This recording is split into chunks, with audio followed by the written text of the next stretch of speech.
Beware the Jabberwock, my son, the jaws that bite and claws that catch. Beware the Jub bird and shun the frumious Bandersnatch. I got the poem without looking this time. So happy.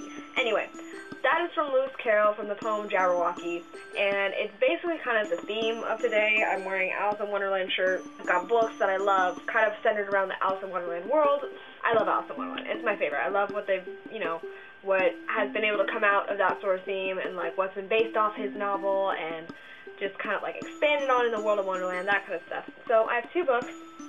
This one is Wonderland Creek, and this one is called The Looking Glass Wars, which is part one of a series. I've only read this first one though. I'm going to talk about this one first because it's the one I read most recently, and I kind of have more to say about it than The Looking Glass Wars. This one really caught my attention just because it looks so very much like fantasy, like in that realm of what Wonderland is, a very picturesque, almost fairy tale kind of thing. But what really got my attention was just the plot. Like, this girl, Alice, was a librarian, and it's during the Great Depression, so of course she loses her job due to the economy. And she takes books that she that she gathered to donate to a tiny little town with no water, no electricity, nothing. And the librarians there ride horses to deliver these books to people in the mountains. And it sounds so fairy tale-esque and just very much like so interesting to me. So I read it, and it was a good book. It had a lot going for it. The setting was amazing. Like, the author really told you where you were the whole time. The plot moved so quickly, and there's so many items of conflict that happen like one after the other, and you don't really get time to like immerse yourself in like what's happening in the situations before you have to like jump to the next conflict that's coming up. And it's just, I really wish that the author would have taken more time to kind of like let this events unfold, I really loved the idea behind this book. I loved what the author was trying to do here. I loved all the characters because they're all just so complex and so, like, they have such an interesting story behind everyone except the main one. And that's my biggest pet peeve, is like you spend time expanding all these characters and making them so interesting, and then the main character is just kind of like, she's hard to read through because it's all first person. And it's just, that's the whole point of her character, is to be kind of like spoiled and like naive and not knowing anything about the real world. But it's just like, it was almost to a point where it was just like hard, like painful to have to get through those first few chapters to where plot starts really picking up. And at the end, you could tell like she changed a little bit, and that's the whole point, was the whole character development, was that she expanded herself and learned a little bit more. It resolved so quickly at the end, like you don't get time to really like see what changes she's made. And I mean, but it's really good. She's easy to relate to in the fact that she loves books, which, I mean, if I'm sitting here talking about books, obviously I love books too, so that was kind of cool. But it was kind of lacking a little bit in a way, and that kind of bummed me out. But overall, it was an okay book. I'm glad I read it. I don't think I'd necessarily read it again though, but it just didn't live up to expectations is all. It's still a good book. If you want to go read it, then go ahead. It's really interesting. It's got a good plot.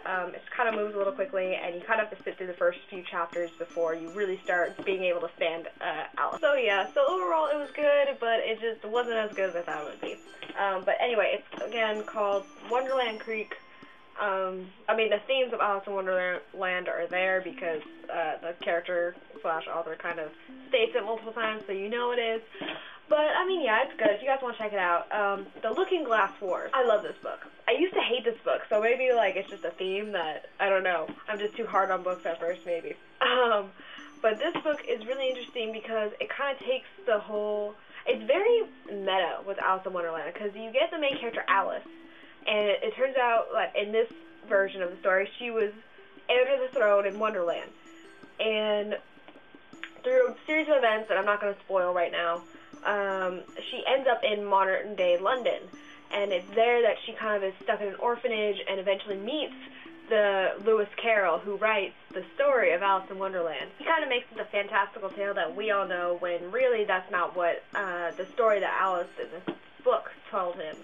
So she kind of puts it all behind her and forgets it ever happened, and it's a story of her like learning to accept her past and learning to accept it as it happened, and then making her journey back into Wonderland with the help of characters that we already know and love. What I love about this is like it takes the characters that we know and it expands them in a way that's so like creative and more, it's different than you thought that they would be. I just love it because they incorporate all the aspects that you recognize in the original Alice in Wonderland, but they twist it in a way so that it's like they're more like, they're different than you thought it would be. Like, they use, I don't know, like, the card army, but they use it in a way that's so much more different than how they use it in the books. And it's got a lot more, like, magic. Got, like, cool pictures in it, so you can actually, like, immerse yourself in the story, which I love. I love when they do, like, in-world map kind of thing. So overall, it's a really good book. It's called The Looking Glass Wars. I'm going to try and get the second one and see how that one is, see if it measures up to this one, how the series goes, and I will probably make another video about that once I actually have the book. So yeah, so Looking Glass Wars, Wonderland Creek, those are the two books that I have for you guys today. I hope that you guys think that it was interesting at least, and maybe you guys will like them as much as I do, maybe you won't, who knows, but books are amazing, and Alice in Wonderland is even more amazing, so I figured I had to make some kind of contribution to that. Alright, more tea for me now. Sorry though that, like, I know my audio really sucks, and I know it's kind of, like, echoey and weird. I don't have, like, an actual camera. I'm using, like, a tiny little Nikon Coolpix one that I have from, like, 2010, and I don't have, like, a mic or anything like that, like all the fancy people who make videos do.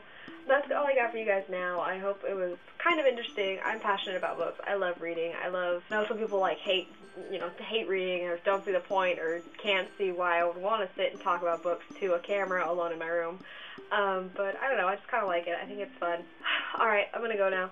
So, bye guys.